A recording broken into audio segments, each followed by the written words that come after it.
We're back. You didn't expect us, but here we are. Oh yeah. Just too much has happened in the world of Heart of Midlothian for the We Have No Cares podcast to remain silent. I am Nick O'Hay. And I am Robert Borthwick. And we are going to be even more uninformed than usual. Yes, we are. It's brave. Staggeringly uninformed as we are,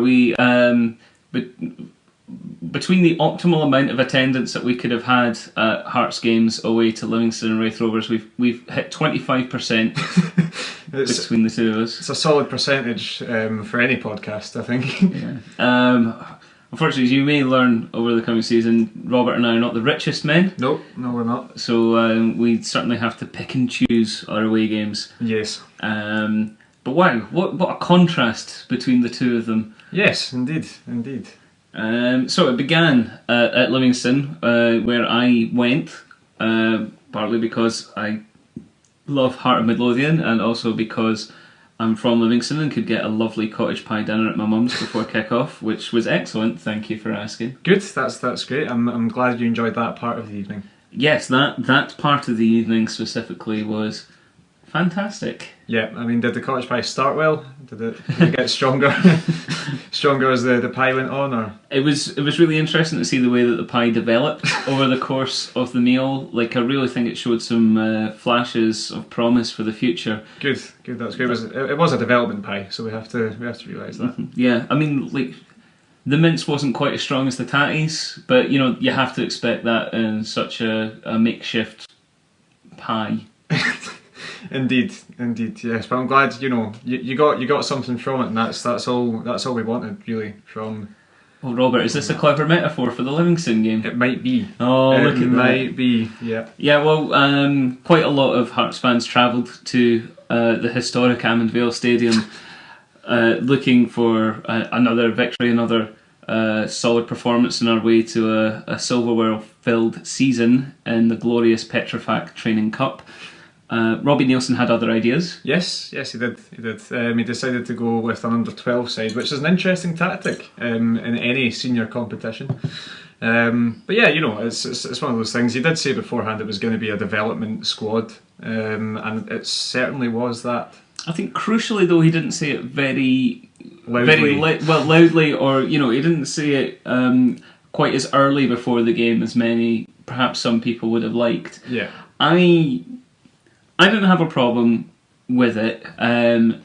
Obviously other people, I fully understand that they might have wanted to have a bit more of an idea that this was the game that they were being sold, so they could make maybe a more informed decision about whether or not they wanted to go and invest their time and emotion and energy in making it out there. But I fully support Robbie's decision, and I would fully endorse him doing it again. Yeah, absolutely. I mean, so did I. It was a bit of a surprise seeing the squad named that was basically, really Keating's, Brad Mackay, the only ones with real first team experience. I just think there's every possibility that Robbie Nielsen did say that he was going to do that. Just no one really knows what he's saying when he speaks. He's a great mumbler. The media, mumbler, one of the great mumblers of our time. Absolutely. If mumbling's going to get you anywhere, he's going to go far. It's a pleasure to watch such an accomplished mumbler mumble on the big stage. It is, and he's getting his chance so early. But if you're good enough, then you're mumbly enough. Exactly, he's going to mumble his way all the way to the top. But I think that it was a tough one to take, especially with the eventual scoreline as well. But I mean, you were there, literally 100% more than I do about the performance. So you may be, better placed. It did look very, very experimental and did pan out that way. Of the players who started, Liam Smith looked quite assured, not spectacular, but he looked like he could play right back in a league game tomorrow and not be disgraced, so that was nice. Good. Brad and Jordan were the centre halves. They were a little scatty, but not anything ridiculous. They maybe lacked a bit of leadership, which I suppose is kind of worrying considering that Brad is the vice captain. Yeah. But they're so young. It just feels weird because feels like they've both been around for ages. But Jordan's 18 and Brad's 20 if he's at most. Jordan just turned 18 a few weeks ago. I think Brad might actually be 21, but this is, as we said at the front of the show, we are not the best informed. We could check these things, but, I'd rather just guess. Yeah. We could check these things, but, shan't, lol. Jordan McGee's 14 years old. And Liam Gordon, who's 87, is a centre-half to Trades, played at left-back. He has done that a bit for the under-21s, I believe. Yeah. We saw, our major knowledge of the under-21 teams comes when we watched the Youth Cup final last year, and Liam Gordon was quite a good centre-half in that, alongside Jordan at that level. Looked a bit out of sorts at left back, not the best going forward, though he did have one thraker of a shot with his right foot, which went narrowly wide. Right. Central midfield was Robinson and young Angus Beath, the magnificently named Angus Beath. Yes. Robinson kind of struggled to get in the same wavelength as some of his teammates. Maybe he's been out of the youth team a bit longer than others, so he's maybe not used to playing with them. Yeah. He tried at times to take the team by the scruff of the neck and play kind of a captain's role, or at least, a veteran's role. It wasn't his best game, to be perfectly honest. I don't think he had the tools around him to make best use of what he had. Angus Beath looks very interesting as a player, actually. I believe he will develop into a good box-to-box midfielder. He's very composed on the ball and technical, and when you see his build, you think probably he's going to be more of an attacking midfielder, but he runs quite a lot and he tackles well, so I think if he can develop physically, then that's an interesting role for him. Yeah, I mean, I've watched Angus a few times in the unders teams, basically, and it's clear that he's got a lot of ability. Robbie obviously likes him a lot. He gave him a lot of game time in pre-season against Ludogorets and teams like that. Mm-hmm. I think that is the perfect level. I mean, people again will always complain that we didn't play a full strength squad, but that's the kind of game that we need to develop these players. If we're not going to send them on loan, then in games like that, in a cup that, no disrespect to the teams who are competing for it and absolutely going for it, it really meant shit all to us. And it's something that is good to see players like him come into games like that. But it is a shame, because I would have liked to win a cup. I like winning cups, it's good. We could still win a cup. We could win 2. We could, and the championship. Why not? Yep, let's do it. Yay. But yeah, Angus Beath is a nice player. James Keatings started on the right and looked like he hates it. So I would recommend not playing in there. Evidence suggests he's slightly better in the box, but we might come to that later. I think we might. Yes. Dave Smith started on the left. He was, to be fair, probably the best player on the day. Looked the most ready to play against senior players. He was very Dave Smith. He ran in straight lines. He put in decent crosses. He flitted in and out of the game. He had a weird 20-minute stretch at the beginning of the second half where it's like he realised, wait a minute, I'm literally better than anyone around me. Let's just continually rip everyone to shreds. Yeah. And then it didn't quite come to anything, and he stopped doing it. Oh, that's a shame. Gary Oliver played well. He linked up okay, but he didn't get a lot of chances to actually shoot at goal because he didn't get a lot of service, mainly because the team was very experimental and looked about as cohesive as a tramp's jobby. Part of that was, it's a shame on the laddie. My heart went out to him, but young Liam Henderson, who until about 5 months ago was playing centre-half at Hutchie Vale under-17s and started this game as a support striker, was moved to left wing and ended up at left back, and each of those positions looked very much like somebody who should be playing under-17 centre-half for Hutchie Vale. He's tall. Yeah. He very occasionally showed good feet. He had no idea where to stand. He looked lost and alone and upset, and I just wanted to give him a big cuddle because the poor laddie looked so upset. Well, I think this was actually quite clever tactics from Robbie. If you will remember the manager he was up against in this game, Mr. John McGlynn. He was actually, I don't know if he was just trying to prove to McGlynn that it doesn't work, or maybe trying to put a point across that it could work. Bear in mind, Mr. McGlynn played defender Ryan McGowan in a number 10 role at the start of his tenure, which was possibly one of the worst decisions I've ever seen. And Ryan McGowan didn't you saw the decisions he made about what clothes to wear. Well, I did. I saw the decision made to make him manager of Hearts. Oh God. Yes, that's still quite a deep wound. But that's what he was going for, I think, Robbie. Just trying to say, McGlynn, you are clueless. I'm just going to show you. It's an interesting theory. Yep.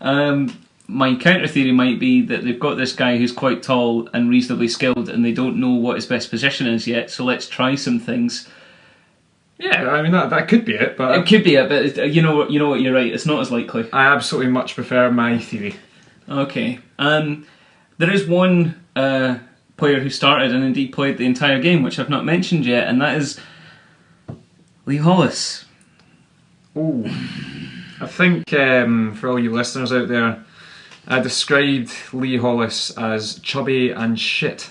That was what was given to me, the line given to me by my Motherwell supporting friends. Nico, could you please, just in a number of noises, explain Lee Hollis's performance? Come on, you fucking... Thanks, Nico. So I think that speaks volumes for Lee Hollis's performance. I wasn't even there, but I can just guess that it was absolutely atrocious. Dismal. I mean, like I say, Hearts were all over the shop. They looked like a team that had been introduced to each other not even before kick-off. I think they actually got the introductions done after the game. But Hollis completely sold the first goal. Just a very soft, tame shot that he let fly past him for no reason other than he's atrocious. Yep. He wasn't actually at fault for the second goal. That was more to do with some confusion at left back. I think Liam Gordon was possibly still the left back at that point, but Livingston broke... Actually, it might have been Henderson at that point. You know what, really, this game has very much slid out of my brain. Livingston broke down their right, got in a decent cross, and their striker, whose name I don't know, got in ahead of probably Brad. I literally don't know. And scored a decent goal. Their third goal was scored by a guy called Hippolyte, which is incredible. Yes, I'm glad he scored. Yeah. Our midfield made him look very good as he sort of swung through vast acres of space like a gazelle roaming his territory. And then he tapped a tame shot inside the post that Hollis went down in a number of stages. A large number of stages, almost as large as the number of calories that he's carrying around his fat, useless gut, and allowed the ball to trickle in. The fourth goal I literally don't remember at all because I was halfway out my seat thinking, if I leave now I can get the train half an hour earlier and be in my bed soon. And then our goal happened while I wasn't in the stadium. So come to We Have No Cares for all the accurate, up-to-date news. I don't think anyone really wants to hear about that game anyway. We thought we'd just cover it off. But there are some positives. Like I said, Angus Beath looked very good. When Robbie Buchanan came on, he played up front. He had a couple of nice intricate touches. Looked like he would fit in very well with the sort of play that we're trying to build up in the first team. Yep. And Alistair Roy was spectacular. Came on and played a sort of withdrawn number 10 role, but he actually reminds me, in terms of physique and playing style, a bit of Billy King. He's quite sort of direct with a couple of wee tricks, but like quite clever the way he uses them. Knows when to burst, knows when to hold. Yep. But definitely looked like he'd be more comfortable playing through the middle, and he really did. Looked to have a lot of intelligence and vision, was really good at spotting overlapping runs from the fullbacks. Like there was a point where Jordan McGee just decided, forget it, I'm going to spend about 5 minutes just sort of on the wing up front. I don't really care about playing centre half at this point, and Roy really linked up with him well. So there's some delightful things. McCurdy, who has a great surname, also came on, but after I'd left. Oh, okay. Right. So, very well. Again, speaking from previous times of watching McCurdy, he's still very lightweight, and you'd expect that from someone who turned 16 about 10 days ago. He is still very raw, still very wee. Still very 16. Incredibly 16. One of the most 16-year-old players we have. But he, again, he's coming through the Scotland youth ranks. If you look at players in our current team who've done that, like Jordan McGee, Jason Holt went from schoolboy and stuff like that as well. It's a good sign that if they're getting recognised in that age, then there's probably something to them.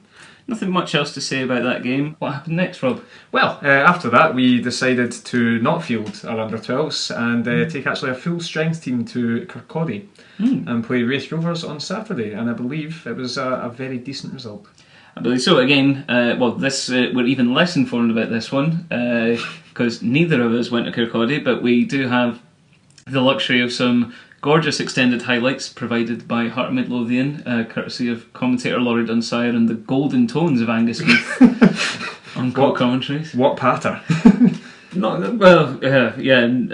might not have the most sharp analytical mind, but he more than makes up for it in sounding like an oddly full voice for somebody who is, I believe, 12. Yes, he's about 4 foot nothing, and he speaks kind of like Barry White.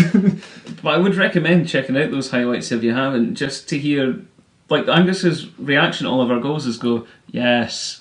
I hope that's how he celebrates his own goals. Yes. Yes. Just runs back to the centre circle. Oh, that's how he celebrates his mum making him a really nice cottage pie. Yes. Yes. On to the minor detail of what actually happened in the game at Kirkcaldy. We fielded the same team that started against Hibernian, except for the suspended Osman So was replaced by James Keatings. Correct. And he did all right. Yeah, he did okay, didn't he? Other than obviously Sufyan El Hasnawi, who hasn't played at all. He's of our summer signings. He'd had the least impact out of any of them, and he pissed all over that. He certainly did. He was kind of hyped up to us as like a penalty box striker, and I think it's safe to say that's a fairly accurate review. Like I say, well, he came on at the end of the derby and did like a sort of decent professional job on the wing, holding the ball up and winding up Liam Craig, which is excellent stuff. We approve of that heartily. Definitely. And like I say, he was played out on the right at Livingston and didn't look happy. Was played through the middle in a partnership with Gary Oliver and looked better, but disjointed team. But here he really shone. First goal, incredible bit of work out, strong running down the right by Billy King. Played a swift ball across, which Sam Nicholson attempted to backheel into the goal, which I thoroughly enjoyed the intention. Yes. And what can you say about a penalty box strike? James Keatings was just standing in the right place to be on the end of that. It looks easy, but it's absolutely not, as Heart of Midlothian fans watching many strikers down the years can attest. Yeah, it's the whole point of being he's a self-proclaimed penalty box striker as well as being described as one by everyone. Knowing where to stand is absolutely vital. As soon as Billy got the ball, it broke him quite fortuitously on the edge of the box, but great running, rounded the goalkeeper. You can see Keating's sort of arc his run to the back post because he knows Nicholson's going to be there. Nicholson, very unlucky, to be honest with you, having watched the wonderful GoPro images from behind the goals, I think Nicholson's kind of looked like it had gone over the line. Mm-hmm. But aside from that, referee didn't give it. Keating still had a job to do, and he tapped it home. No goal line technology at Kirkcaldy. No, they don't have technology in Kirkcaldy. They don't have a complete stand. No, no. So yeah, and then he went and did one of 3 wonderful knee slides in the Kirkcaldy rain. So yeah, absolutely. It's just something that always fascinates me about goal scorers' instincts. That if you asked him anything about physics and the properties of rebounding balls, he wouldn't be able to draw you a diagram, but he just knows that if Nicholson's meeting that ball there, then his strike's probably going there, so the rebound's coming here, so that's where I better stand. Absolutely. But I mean, his second goal showed perfectly that it's not just about being in the right place at the right time. When he's in and around the box, getting closed down, I mean, the touch to take it down first of all was perfect, and then all it took was one drop of the shoulder, a wee shimmy onto his left, and he made the two Raith defenders look like absolute twits as they went flying away in the other direction. And I'm sure he laughed, "Oh, you buffoons! I have bamboozled you," as he tucked it away. Yes, indeed. And again, it was a good finish. Knew exactly where to put it. Just put his laces through it, really. But it's that sign that we have a penalty box striker for the first time in quite a while, and it's quite lovely to see. And then the third goal, which came in the second half. Yeah, pretty run of the mill. Not very spectacular goal. You're lying, aren't you, Robert? Yep, I am. He scored a rather sumptuous free kick after some great running from Sam Nicholson, whereby he got taken down by former Rangers defender Ross Perry, who'd basically just given up chasing and just sort of went, do you know what, I'm bigger than you, so I'm going to push you over. Quite a spectacular foul, though. Quite a spectacular, just like, right, okay, you're better than me. You're just better. Do you want me to say it? You're better than me, alright? So down you go. Leave me. Yeah. That sort of sums up his career. Down you go, leave me. More the fact that everyone's better than him. Well, but yeah, and then that I think everyone who was in the stand or watching the highlights, as we did, probably thought Ozturk was going to just try and smash it again with that big, powerful right foot of his. But it was a lovely, delicate free kick taken by Keats and dinked with precision and pace and. Just right in the corner, and when I first saw it, I thought, is that maybe a bit of championship keeper going on there? But now you see it from behind the goal. It's got so much pace on it. He had zero chance. Ah, yeah, absolutely. It was a perfect free kick. And have we ever scored directly from a free kick? I can't remember it happening. I'm sure Bruno scored a few. So Scatchell scored Scatzels, one. Yeah, against St Mirren. Yeah, but. What a shit point, Rob. Shut up. Well, not quite as many as you would like. Yes. Yeah. Oh well, so it's nice that he scored directly from a free kick. Okay, that's the point I was trying to make. No, that's fine. And it's nice that it upset Ross Perry. Yay. Is that his name? Ross Perry, yes. Good. It might be Parry, don't care. I'll forget about him tomorrow.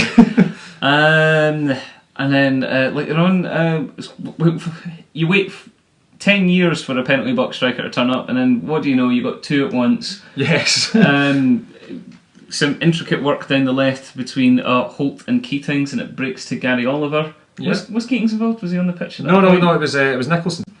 It was Sam Nicholson. Yep. Played it across to Gary Oliver, who again was just standing in exactly the right place. Yeah. It was a great finish. Driven into the bottom corner.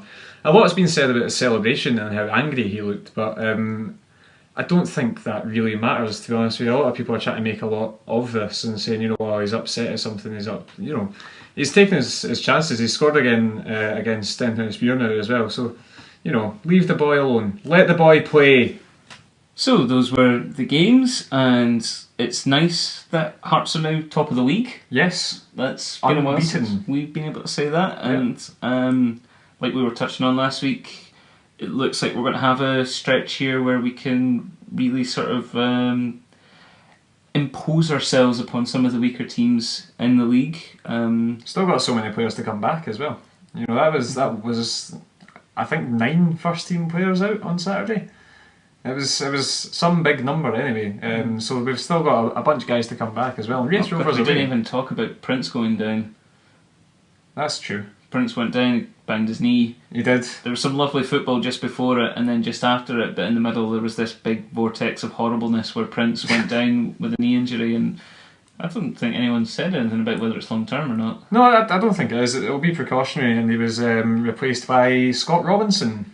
Scott Robinson, he's a useful player to have. I like having him in our squad. I hope nothing ever happens. Oh, you might be upset. Oh God. Yeah. Not revelation. I mean, players leave football clubs all the time, but I mean, the chat is obviously that Robinson and Mr. David Smith are both on their way out, or have certainly been told to find new clubs, which saddens me because I like Scott Robinson a lot. I think he offers a lot to the team. I think he divides opinion rather a lot. Bizarrely at times, I don't really understand people who don't like him. Yeah, it's one of those ones where he doesn't really have a huge impact on games, but he does the easy stuff very well. You know, he's great at retaining possession. He brings other players into it. He loves a tackle. He does, and that can get him booked, and that's fine. You know, a lot of people saying disciplinary problems and stuff like that, but he's only ever been red carded once in a competitive game in the Cali Thistle semi-final, and you know, I think a lot of this can be factored into maybe off the pitch stuff, things that he's said, refusing to go on the bench, refusing to go out on loan, things like that. But I think Robinson's biggest crime there is being fairly intelligent and understanding what's actually best for his own career. Yeah. I don't think he's done anything ridiculous at all. He's just been honest in interviews. I don't actually play for Heart of Midlothian. I don't mislead anyone, but I kind of feel like that must be a good dressing room influence. Just somebody who's vocal but intelligent. And I think, like, on the pitch, he's a useful player. He's a good utility player. He can fill in those gaps in central midfield. Yeah. And he doesn't hide, which is something you always want. Dave Smith, I love a bit of Dave Smith. I love his directness, and I love his crossing, and I love his commitment to zero neckness. And his hunchback, yeah, I was going to mention the hunchback. Yeah. It's great to see a Hearts player, you know, committing to a hunchback. Yeah. But I can understand him being allowed to leave just because, well, we've got 3 out-and-out wingers ahead of him in Nicholson, King and Walker, and strikers in the form of Carrick and Keatings who can play those positions in a pinch. Yeah, so, and El Hasnaoui as well, you know, he has played wide midfield before. Mm-hmm. And you're looking at, I mean, look to when, you know, Budgement Day, when Anne first came in, and we ended up releasing Mark Ridgers and Jamie McDonald, and obviously giving Jack Hamilton a 3-year deal. A lot of people think, you know, why get rid of Ridgers when this could be his time to stake a claim? I just think that it looks to me a lot like Nielsen and Levine have looked at this and said, well, there's younger players who we can develop more. You know, citing players such as Robbie Buchanan, Nathan Flanagan as well, a young winger who's coming through. Guys like these, you know, who they're a lot younger, but they're maybe a bit easier to manipulate into that sort of certain style of play. I'll be honest, it'll be a shame to see the back of Dave Smith. Or it might just be that they kind of feel that Dave Smith's ceiling, his potential, is not much higher than what he's at now. Yeah. And, you know, he's not going to start a league game unless there's a lot of injuries. Yeah. So it might just be that it's not worth developing any further, which again is a shame because I like him, but it's understandable. Scott Robinson, it's less understandable, if only because we just don't have a lot of central midfielders. Yeah, I mean, you're looking at Blavin, Gomez, Holt, and then you've got Angus Beath, really. Aaron Scott and Sean McCurdy are the other ones. That it leaves us a wee bit lightweight in the middle of the park. Who knows what Robbie and Craig are thinking? They don't discuss this with us for very obvious reasons. Not yet. Watch this space. Looking for an in. So yeah, that's the news and the roundups from a very varied and interesting and intriguing week at Heart of Midlothian. Yes. So to wrap up, we are back with Songs of the Week, and there is only one man who can be honoured this week. It's hat-trick hero, Mr. James. Mr. James Keatings. James Keatings, indeed. So, your turn to go first, Robert, in your own time. Thank you. Hamilton Ackies, what have you done? Hamilton Ackies, he's our only one. He's now a Jambo, he's our Superman. He's now a Jambo, he's our only one. He's now a Jambo shot goal. It's a nice day to score again. It's a nice day for James Keatings. Crikey. Got through it. Yeah, well, you plucked that one out of the air. I've got another if you want to hear that. Please, go ahead. You don't have to be so to score a goal. You don't have to be home to play fits the bill. You don't need no extra time. We got keys. I'm reeling. That's the only way to describe what's happening to me right now. I would love the idea of everybody breaking out falsetto to do that. Interesting that you went with a Prince song because I went MJ. Oh, fuck. Right, okay. Keatings, Keatings, Keatings, Keatings, Jumbo Go Machine, James Keatings. On the half volley, inside the box, it doesn't matter, he'll score 4 tons, he's Keating. James Keating. So that was mine. That was great. I sound so wounded to say it. Fuck's sake. I kind of want to record mine again. Oh Rob, will you ever win? No. Not while I'm doing the editing, no. So that's us for another week. I'm sorry, we'll come back next week when we've actually watched Hearts play a game and we'll maybe have something a bit more in depth to say about that. They're playing Falkirk. Do you know what Falkirk did in their last game? I've got a feeling. No, actually, you're going to have to tell me. They only went and won 1-0 at Easter Road. Shit the bed. They did as well. They did. So that's great. So that's us how many points above Hibs? That is a 6 points clear of Hibernian. After only 3 games? After 3 games. Great stuff. Let's keep that going. They are averaging a point a game, which is relegation form in anyone's book. Yes. God. We're averaging 3 points a game, which I believe might be championship form. I think that's on your way to your perfect season there. Oh, can you imagine it? I can. And we hope you join us every step of the way. If you would like to tell us anything about what you heard today or what you think in your mind with your thought beans, please tweet at me. I'm at Nicol Hay, NICOLHEY. I am at RF Borthwick, RFBORTHWICK. If you want to send us an email, you can actually do that at wehavenocares@gmail.com. And we'll be back next time. Speak to you then. Steve Crawford. Steve Crawford. Hey, baby.